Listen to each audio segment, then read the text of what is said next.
Uma boa noite para você. Que a graça do nosso Senhor Jesus Cristo esteja com você nessa noite. Você pode estar se perguntando, cadê o pastor Bruno? Né?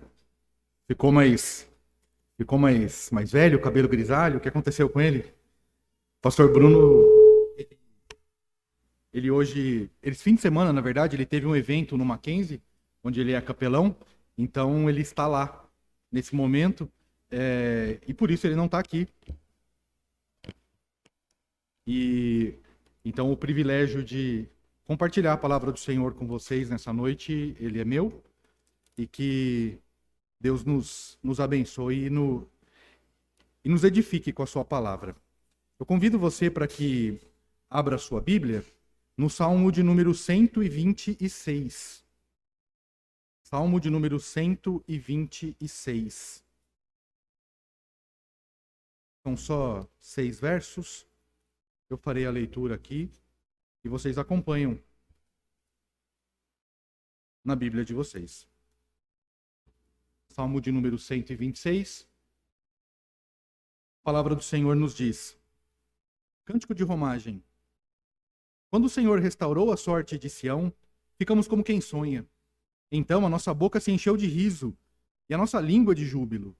Então entre as nações se dizia: grandes coisas o Senhor tem feito por eles. Com efeito, grandes coisas fez o Senhor por nós. Por isso estamos alegres. Restaura, Senhor, a nossa sorte, como as torrentes do Neguebe. Os que com lágrimas semeiam, com júbilo ceifarão. Quem sai andando e chorando, enquanto semeia, voltará com júbilo, trazendo os seus feixes. Oremos. Deus Santo, Deus Poderoso, te dou graças, Deus, por esse momento de culto, te dou graças por esse momento, Senhor Deus, de exposição da Tua Palavra, pela Tua Palavra que foi lida. Eu peço que o Senhor nos abençoe agora, no momento em que nós iremos considerar o que foi registrado aqui pelo salmista, Senhor. Que o Teu Santo Espírito nos ilumine, nos dê sabedoria para que a gente possa entender a Tua Palavra e que o Senhor fale conosco nessa noite. No nome de Jesus, amém. Esse salmo de número 126, ele faz parte de um conjunto de 15 salmos, que são chamados de salmos de romagem. Eles vão do salmo de número 120 até o salmo de número 134.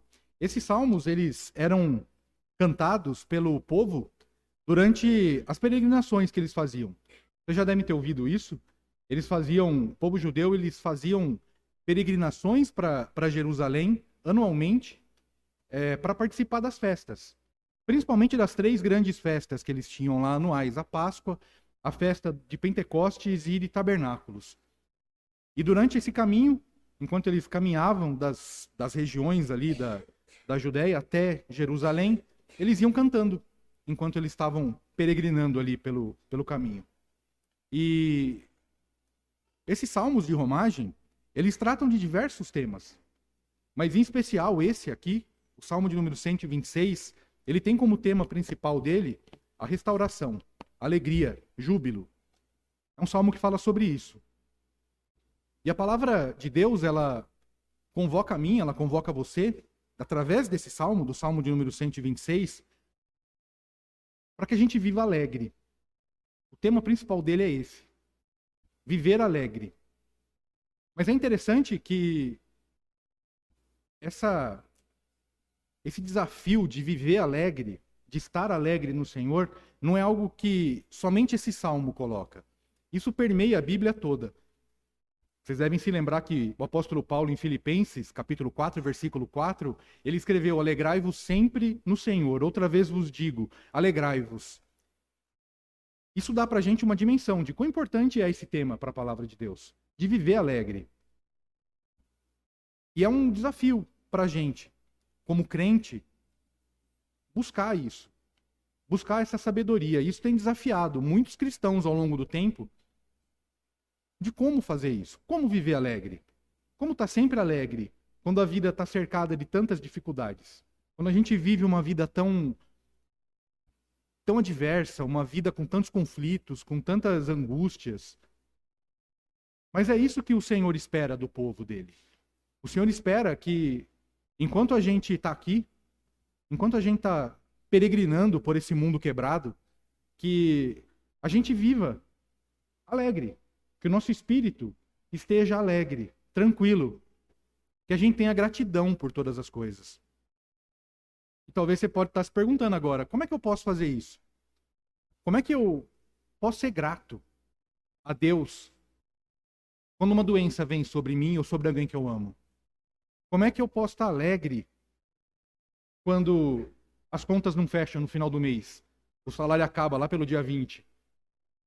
Como que eu posso estar feliz se a minha vida não faz mais sentido?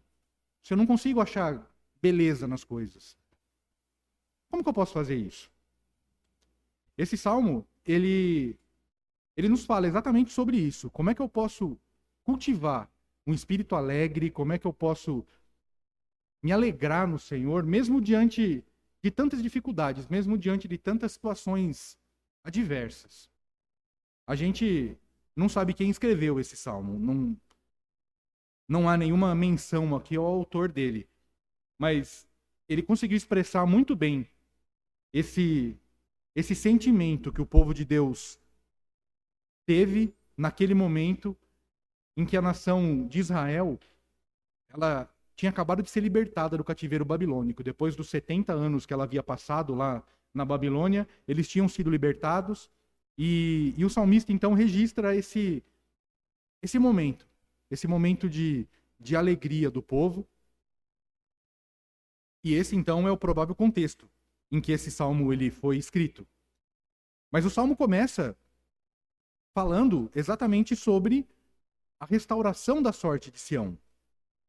E isso é uma referência clara, como eu disse, à libertação do cativeiro babilônico. Vocês devem se lembrar que a nação de Israel, ela entrou na terra prometida sob a liderança de Josué. Deus havia preparado um lugar, uma terra. Josué foi o responsável por colocar o povo lá dentro. Quando o povo entrou naquele lugar, ele conquistou toda a terra ali. Ele conquistou todos os povos que estavam lá. E depois, com o passar do tempo, o povo começou a se afastar de Deus. Ele tinha sido liberto do Egito, tinha caminhado ali pelo deserto 40 anos, entrou na terra prometida e agora estava tudo certo. Era só aproveitar. Mas eles se afastaram de Deus, eles se distanciaram de Deus. Eles começaram a adorar outros deuses, eles começaram a se misturar com os povos que já habitavam ali naquele local, os povos que eles haviam derrotado, que eles haviam lutado para conseguir conquistar a terra.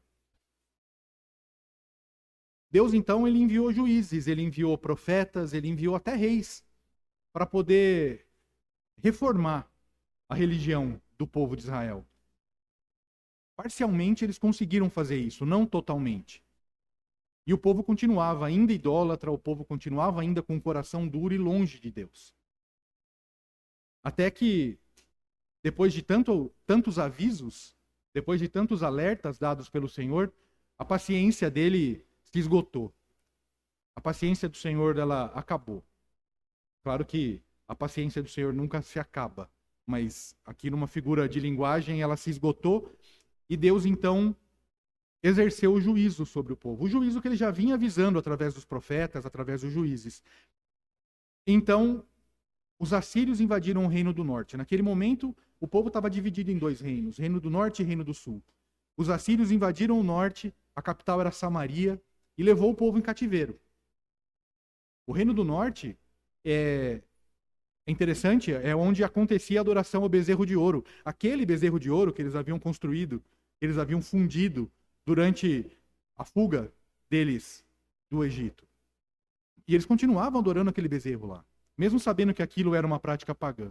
Mais tarde, um pouco depois, o reino do sul, cuja capital era Jerusalém, também foi invadido.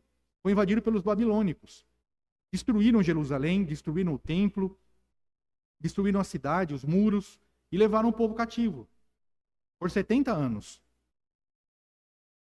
Ainda assim, depois de tudo isso, depois de todo esse desastre, Deus ainda não abandonou o povo. Exerceu o juízo sobre o povo, sim, porque é o povo dele, porque Deus ele corrige aquele a quem ele ama, mas ele ainda não abandonou o povo. Ele enviou profetas, ele enviou Daniel, ele enviou Esdras, para ministrarem ao povo durante o período que ele estava no cativeiro. Um pouco antes de completar os 70 anos do exílio babilônico, aconteceu um fato interessante.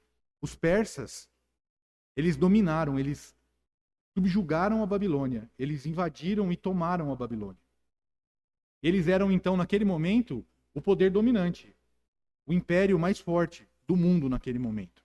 Os babilônios, então, haviam sido dominados por eles, pelos persas. Agora, imaginem como é que estava a cabeça do povo de Israel, escravo dos babilônios, há quase 70 anos, morando lá com eles, e de repente uma outra nação vem e toma tudo aquilo. Imagine o sentimento de incerteza, o sentimento de temor, de insegurança, do que poderia acontecer. Uma nova nação, um novo império havia tomado. O império ao qual eles eram escravos. Como que seria daqui para frente? O que aconteceria com eles? E, por incrível que pareça, não por acaso, obviamente, mas pela ação de Deus, os persas eles tinham uma estratégia de dominação diferente. Enquanto os babilônios eles pegavam os povos que eles conquistavam e traziam para a Babilônia, para o centro do poder deles ali, como escravos, para trabalharem para eles, os persas não faziam isso. Os persas mantinham os povos nos locais de origem deles, porque eles entendiam que lá, onde eles moravam, onde eles estavam acostumados a viver, eles poderiam produzir mais para o império. Então, os persas eles tinham uma abordagem diferente, uma forma diferente de conquistar as nações. E diante disso, o rei persa, Ciro, também movido pela misericórdia de Deus, ele emitiu um decreto. Um decreto enviando o povo de volta para Israel, para Jerusalém, devolvendo o povo para a terra. Algo que era impensado naquele momento, porque o povo que estava ali na Babilônia, eles não tinham nenhuma organização política, nenhuma organização militar. Eles estavam completamente desfacelados lá. Eles não iam conseguir jamais se organizar para fazer uma rebelião, por exemplo, ou para tentar uma fuga de lá. Eles jamais fariam isso. Eles ficariam ali indefinidamente, até que algo acontecesse. E Deus fez algo acontecer. Deus fez com que o Império Persa dominasse o Império Babilônico, um império que tinha uma outra estratégia de dominação e que fez com que aquele povo que não tinha esperança nenhuma tivesse naquele momento uma esperança de voltar para casa, de voltar para a terra deles. Algo impensado. Imagine o que se passava na cabeça do povo de Israel naquele momento, de saber que algo que eles jamais imaginavam que pudesse acontecer, estava acontecendo. Um rei de uma outra nação, muito mais poderosa do que a nação que dominava eles, simplesmente chegou para eles e falou: olha, vocês estão livres, pode ir embora, pode voltar para a casa de vocês. E mais, ele não fez só isso. Ele ainda deu todas as condições para que o povo pudesse voltar para Jerusalém. Deu mantimentos, deu recursos para que eles voltassem para Jerusalém e para que eles reconstruíssem o templo, reconstruíssem a cidade e voltassem a se estabelecer naquele lugar. Algo impensado. Algo impensado. E então eles voltaram. Eles voltaram. E esse período todo, ele é descrito por Esdras, por Neemias, por Ageu, Zacarias, Malaquias, os profetas do final do Antigo Testamento. Mas essa alegria toda, esse estado de êxtase que o povo estava, voltando para casa, chegando de novo em Jerusalém, ele terminou no momento em que eles chegaram lá. Porque quando eles chegaram lá, Jerusalém estava completamente destruída. Os muros, a cidade, o templo, não havia mais nada. 70 anos ali, fora daquele local, tudo aquilo destruído. Não havia mais nada lá. E eles começaram a cair em si e perceber o quão difícil seria reconstruir tudo aquilo. Para ajudar, os povos que eles haviam conquistado ou dominado no passado continuavam lá, e agora mais fortes. E eles não queriam eles ali. Não estavam nem um pouco felizes com a chegada, com o retorno deles para aquele lugar. Então, era uma situação bem adversa para eles. Aquela alegria toda, ela se transformou numa diversidade muito grande. E ainda assim, chegando lá, os judeus começaram novamente a se casar com as mulheres pagãs que moravam ali naquela região, começaram novamente a praticar a idolatria. E diante de toda essa situação, diante de todo esse contexto, o salmista ele expressa a gratidão dele pela restauração de Sião, pela saída do povo, pela libertação do povo, mas por outro lado também ele roga a Deus para que Deus ele continue a obra de redenção do povo. Esse salmo então ele se divide em duas partes. Ele se divide numa primeira parte que fala dessa alegria pela restauração, pela libertação, que vai do verso 1 até o verso 3, e numa outra parte que fala desse anseio pela restauração futura, desse anseio pela conclusão de tudo isso, que vai dos versos 4 ao 6. Então, em primeiro lugar, o salmista ele começa se alegrando. Ele começa mostrando toda a alegria dele, todo o júbilo dele pela libertação do povo, pela terra, por poder voltar à terra prometida. E ele diz: quando o Senhor restaurou a sorte de Sião, ficamos como quem sonha. Por que como quem sonha? Porque, como eu disse, era algo impensado que aquilo acontecesse. Era um sonho aquilo. É mais ou menos como você receber alguma notícia de algo que você jamais esperava que pudesse acontecer. A única coisa que me veio à cabeça para tentar ilustrar isso é alguém ligar para você, mais ou menos como acontece nos filmes, quando alguém chega para alguém e fala assim: olha, descobrimos aqui que você tem um parente muito distante que você nem conhecia e você recebeu uma herança milionária dessa pessoa. Alguém que você nem imaginava. Então, um belo dia você acorda milionário, sem jamais imaginar com aquilo.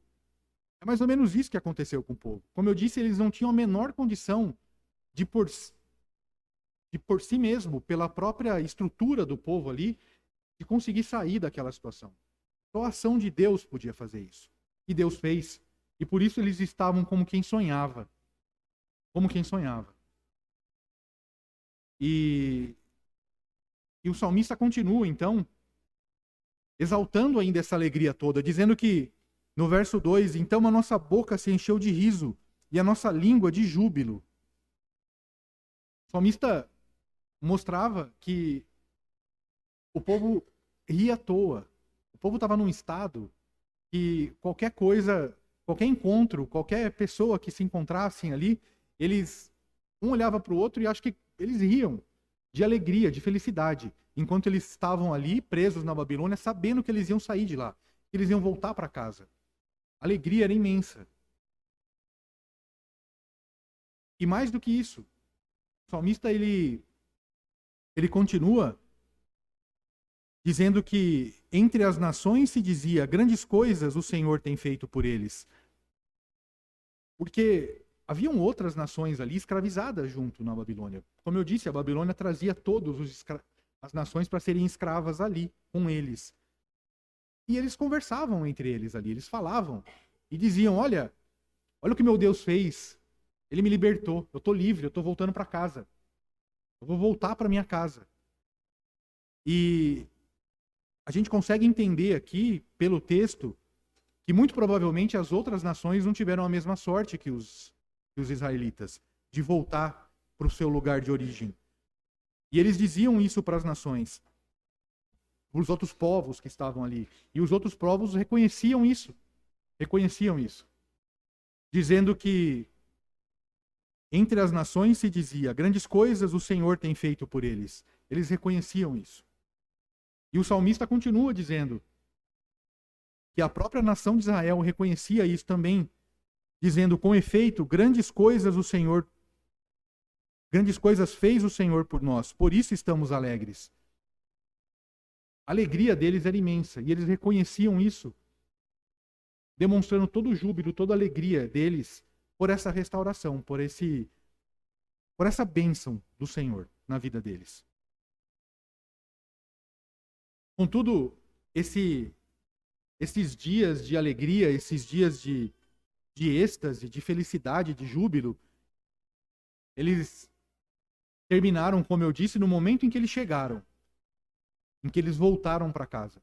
Alegria contagiante, alegria indizível que eles tinham de sair de lá de onde eles estavam, imaginando o que eles poderiam encontrar em Israel, em Jerusalém, imaginando que eles poderiam encontrar, voltar para os lugares onde eles costumavam estar, voltar para a casa deles. Toda aquela alegria, ela terminou no momento em que eles chegaram lá e encontraram tudo em ruínas. Tudo em ruínas. E aí no verso 4, na segunda parte, na segunda divisão do nosso salmo, o salmista ora ao Senhor dizendo: restaura, Senhor, a nossa sorte. Restaura, Senhor, a nossa sorte. Mas o Senhor já não havia restaurado a sorte deles? O Senhor já não havia restaurado a sorte de Sião? Por que então ele dizia isso? Por que então o salmista dizia isso? Ele dizia isso porque, como eu disse a vocês, a situação deles em Jerusalém, voltando para casa, não era nada boa.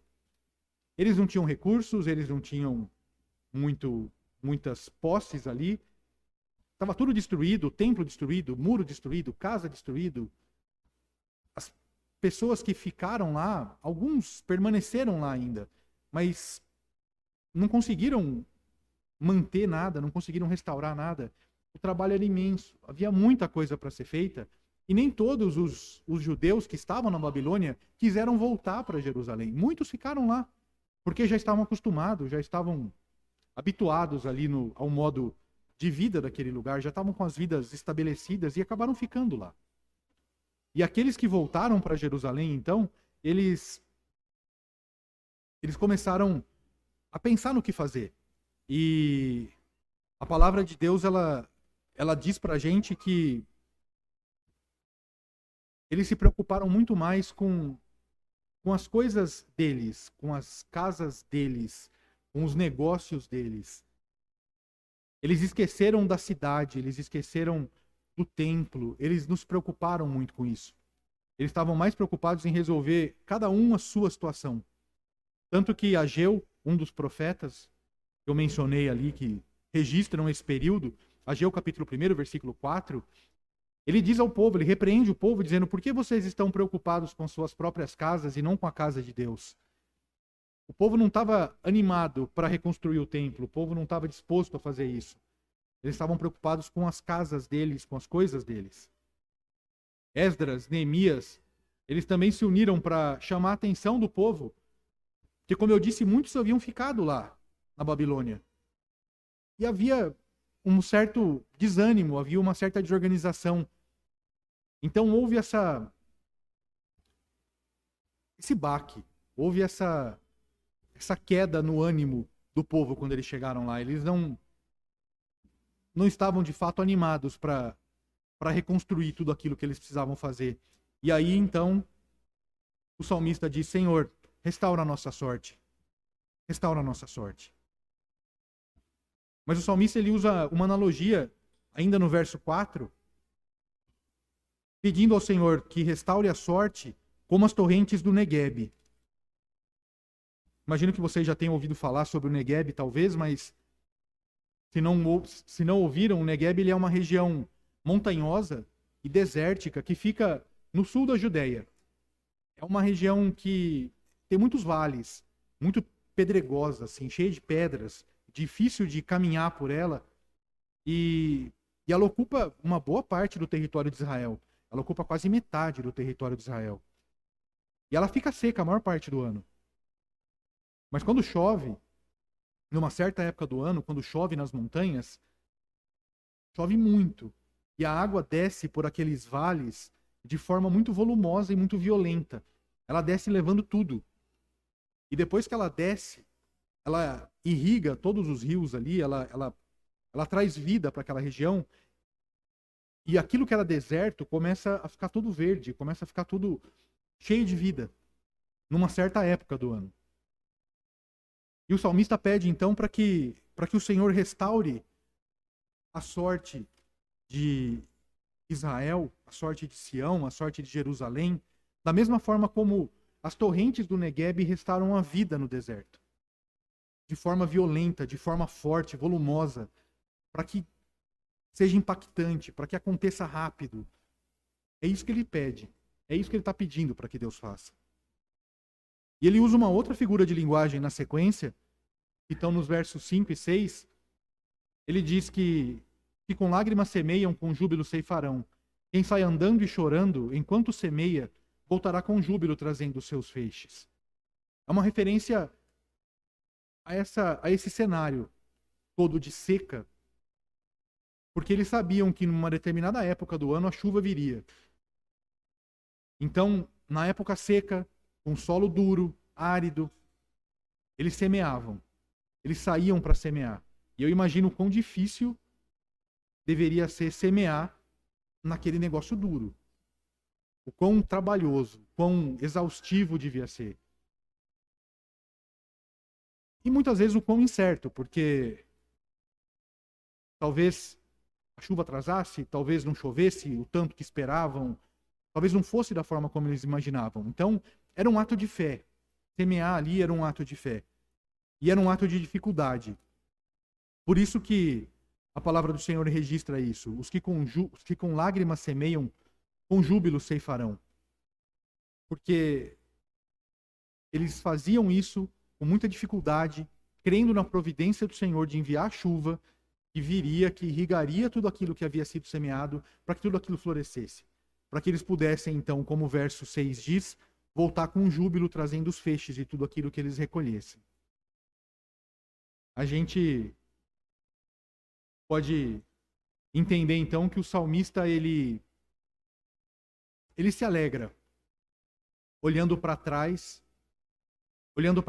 quando Deus restaurou a sorte de Sião, quando Deus restaurou a sorte de Israel, ao libertar o povo daquele exílio, a libertar o povo dos persas ali, na verdade, dos babilônios, depois dos persas, a libertar o povo deles. E também ele se alegra quando ele olha para o futuro. Quando ele olha para o futuro, olhando para aquilo que Deus vai fazer, olhando para as chuvas que Deus vai mandar, olhando para a restauração futura que Deus vai fazer. Ele sabia que, num determinado momento, o Senhor haveria de restaurar e de completar a obra de restauração que ele havia começado lá na Babilônia, na libertação da Babilônia. A nossa chave, então, para viver feliz nesse mundo, para conseguir viver feliz no meio de tanta adversidade, para conseguir viver feliz no meio de uma vida tão difícil, no meio de um povo corrompido, no meio de um povo idólatra, no meio de um mundo que odeia o Senhor, que odeia Jesus Cristo, que odeia a palavra de Deus e que, por consequente, odeia a gente. Como é que eu vivo feliz no meio disso? Eu posso viver feliz sabendo aquilo que Deus fez por mim. Eu posso viver feliz sabendo aquilo que Deus vai fazer por mim. Eu e você, a gente tem hoje muito mais motivos para se alegrar do que aqueles judeus, do que aqueles israelitas tinham naquela época. Eles foram libertados, sim, do cativeiro, eles foram libertados, sim, da Babilônia, eles foram levados, sim, para aquela terra que era a terra que Deus havia reservado para eles. Eles tinham muito trabalho para fazer ali. Eles iam ter que se esforçar muito para transformar aquilo de novo na terra prometida, numa terra que manava leite e mel. Eles iam ter que trabalhar demais ali. E a gente, hoje, tem muito mais motivos para se alegrar. Porque a gente hoje consegue ver claramente que Deus libertou eu e você num cativeiro muito pior do que a Babilônia. Deus libertou eu e você num cativeiro muito pior do que um cativeiro político, do que um cativeiro econômico. Deus libertou eu e você do cativeiro espiritual. Ele libertou a gente do poder do inferno. Ele tirou a gente da escravidão do pecado. Cristo fez isso. por mim, Cristo fez isso por você. Ele nos perdoou. Ele tirou a gente do reino das trevas. Ele trouxe a gente para o reino do Filho do amor dele, Jesus Cristo. A dívida que a gente tinha, uma dívida espiritual, uma dívida que nenhum de nós jamais ia conseguir pagar, uma dívida de pecado, uma dívida que foi feita por Adão, quando ele pecou, e que ninguém jamais poderia pagar. Nenhum sacrifício, nenhum esforço humano, nada, jamais poderia pagar. Só Jesus Cristo poderia pagar. Ela foi cancelada por ele, ela foi cancelada por Jesus na cruz. No dia em que ele morreu na cruz, no dia em que ele entregou a vida dele para cancelar essa dívida, essa conta que a gente tinha. E a gente então se tornou filho de Deus. A gente então se tornou herdeiro de um novo céu, de uma nova terra, da nova Jerusalém. Para onde a gente está indo, para onde a gente está caminhando, peregrinando no mundo quebrado, no mundo sofrido, no mundo difícil. Mas a gente precisa olhar para trás e dizer como o salmista, grandes coisas fez o Senhor por nós. Por isso nós estamos alegres. Muitas vezes a gente vive triste. Muitas vezes a gente se entristece porque a gente se esquece daquilo que Deus já fez por nós. Muitas vezes a gente se esquece do preço que foi pago para que eu e você pudesse estar aqui hoje. A gente tem que se alegrar nisso. Tem que se alegrar quando a gente se lembra que Deus libertou a gente do pecado. O reino de Deus, ele já chegou. O reino de Deus já está entre nós. Mas ele não está pronto ainda. Ele não está completo ainda. Da mesma forma que o povo foi libertado da Babilônia e foi para a terra de volta, voltou para Jerusalém, a obra não estava completa ainda. Dessa mesma forma, a nossa também não está. O reino de Deus já está aqui, mas ele não está implementado totalmente. Ele está em implementação, ele está em construção. A gente já foi libertado do pecado. É verdade, Cristo já libertou a gente do pecado. Mas a gente peca ainda. A gente continua pecando, porque a obra não está completa ainda. Cristo, ele já libertou a gente da morte. A gente não morre mais espiritualmente, mas a gente ainda morre fisicamente, porque a obra não está completa ainda. Satanás ainda está aí. Continua aí. Continua ao derredor. Continua rodeando, esperando uma oportunidade para devorar qualquer um de nós. Mas a gente sabe que a vitória final é de Deus em Cristo Jesus. Jesus, ele já restaurou a nossa sorte, como Deus restaurou a sorte de Sião. Mas a gente ainda ora para ele, para que ele continue, para que ele restaure a nossa sorte por completo. Ele mesmo ensinou a gente a orar. Venha o teu reino. Venha o teu reino. Em breve, Jesus voltará para dar para a gente a restauração final. Para trazer para a gente a restauração final de todas as coisas. No momento em que eu e você, nós seremos ressuscitados, nós seremos glorificados, nosso corpo vai ser transformado e a gente vai ser então completamente restaurado. Aí sim, naquele momento, a obra vai estar completa. A morte, ela vai ser definitivamente vencida. Nós vamos viver num novo céu, numa nova terra, com Ele, com Jesus, por toda a eternidade. Enquanto isso não acontece, a gente continua caminhando. A gente continua caminhando por esse mundo quebrado, rumo à Nova Jerusalém. A gente continua olhando para o futuro. A gente continua olhando para onde a gente vai, com alegria no coração, com esperança de que a gente vai chegar lá, de que a gente está caminhando por aqui, que está difícil, que a gente semeia com lágrimas, que a gente semeia com dificuldade, mas a gente sabe que a gente vai colher com júbilo, que a gente vai voltar trazendo os feixes com alegria, com júbilo, com um sorriso no rosto.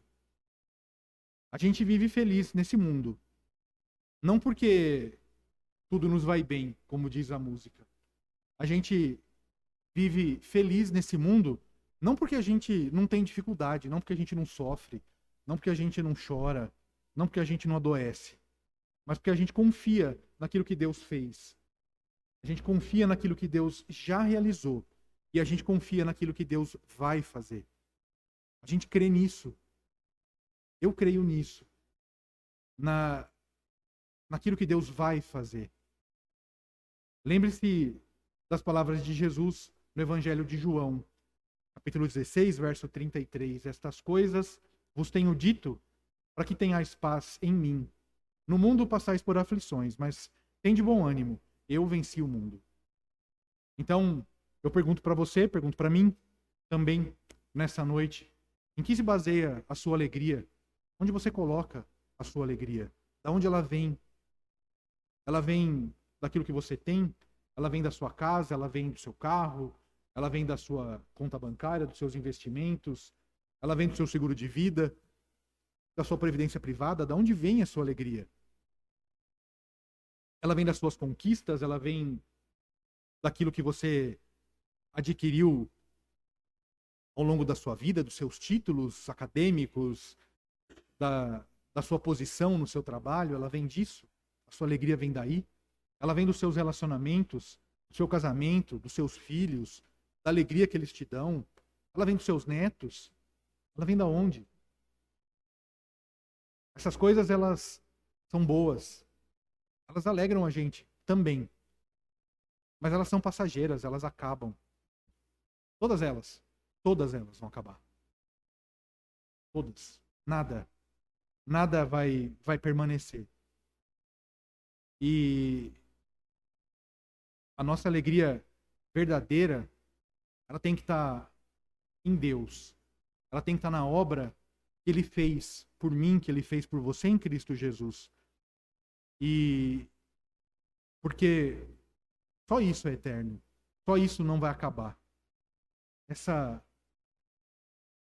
herança, essa graça que a gente recebeu de Jesus Cristo, da vida eterna, da salvação, isso nunca vai acabar. E se você está desanimado, está triste, eu encorajo você a olhar, de fato, para trás e a lembrar da libertação que você recebeu de Cristo Jesus, da salvação que você recebeu, do dia da tua conversão, do dia em que seus olhos se abriram, assim, que você conseguiu ver, quem você é, que você conseguiu ver quem é Jesus, que você conseguiu sentir alegria no seu coração de saber que você está salvo, de saber que você não está mais perdido, de saber que sua vida mudou, que você agora tem uma vida eterna junto com Ele. Daquele dia, do teu primeiro amor. Lembre-se disso e se alegre com isso. E se você que está aqui com a gente hoje não consegue lembrar dessa data, porque talvez você não tenha vivido ela ainda, reflita sobre isso e pense nisso nessa noite. E fale com Jesus, converse com Ele. Peça perdão pelos seus pecados, se arrependa dos seus pecados. Peça para que Ele venha morar com você, para que Ele venha fazer morada no seu coração, para que Ele venha transformar a sua vida, para que você possa olhar para trás e ver Ele transformando a sua vida, para que você possa se alegrar com isso e que você possa se alegrar com o futuro que Ele vai te dar, com a tua vida futura. Muitas vezes a gente se sente fraco, a gente se sente despreparado para enfrentar a vida. Muitas vezes a gente fica desanimado diante das circunstâncias, seja na igreja, seja no trabalho, seja em casa, com a família. Não é fácil ser crente. Não é fácil viver num lugar da onde você não é parte. Eu comentava um pouco com a Andréia, com a minha esposa, hoje, falando sobre alguns lugares que muitas vezes a gente tem que ir, mas que a gente não se sente bem ali. Que a gente se sente meio deslocado. Porque você não é daqui. Não é o lugar que você... Não é o lugar onde você deveria estar. A gente não deveria estar aqui. Graças a Adão a gente está aqui, mas a gente não deveria estar aqui. A gente deveria estar em outro lugar. E a gente vai estar lá um dia. Então, muitas vezes é difícil. O salmista mostrou isso aqui. Semear é uma atividade difícil. Ela é dolorida. Ela é sofrida. A gente chora. A gente sofre. A vida é assim. Aqui a vida é assim. Mas ele também mostrou que Deus garante a alegria. Quando a gente persevera, quando a gente se esforça, quando a gente busca uma vida de santidade, quando a gente busca uma vida de comunhão com o Senhor, quando a gente está ligado a Ele, quando a gente está próximo dEle. Ele não vai dar nenhuma aprovação maior do que aquela que a gente pode suportar. A palavra de Deus garante isso pra gente. Nada vai vir sobre nós além das nossas forças de suportar. Então, não se esmoreça, não se entregue. Não se entregue. Olhe para frente, olhe para Cristo, olhe para aquilo que você sabe que Ele vai fazer. Olhe para aquilo que vai acontecer. Isso não é uma mensagem de autoajuda para você, não é uma mensagem motivacional para sair todo mundo, né? Vamos lá. Não é isso, não é essa a ideia. Não é disso que eu estou falando. Eu estou falando da alegria que cada um de nós que tem Cristo como Senhor e Salvador sente. Mesmo quando a gente chora, mesmo quando a gente sofre, a gente está alegre, porque a gente tem Cristo. Mesmo assim, mesmo quando a gente perde alguém que a gente ama, mesmo quando a gente tem uma doença que talvez não tenha cura, essa é a beleza de Cristo, essa é a beleza da salvação, de poder sentir alegria, mesmo quando tudo está desabando, mesmo quando está tudo destruído. A gente se alegra nisso. A gente é apenas semeador.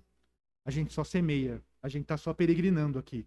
O crescimento vem de Deus. A colheita vem dele.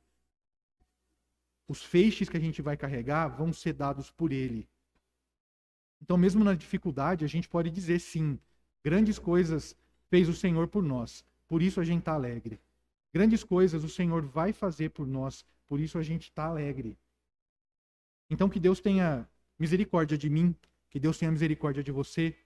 Que o Espírito Santo ele possa nos encher com a alegria da salvação. Que a gente seja lembrado pelo Espírito Santo a cada instante daquilo que Deus fez e daquilo que Deus vai fazer. Que isso seja o motivo para que você se alegre, para que você seja um crente feliz em Cristo. Para que você possa testemunhar para o mundo a grande obra que Ele fez em você através de Jesus. Que Deus te abençoe, que Deus me abençoe.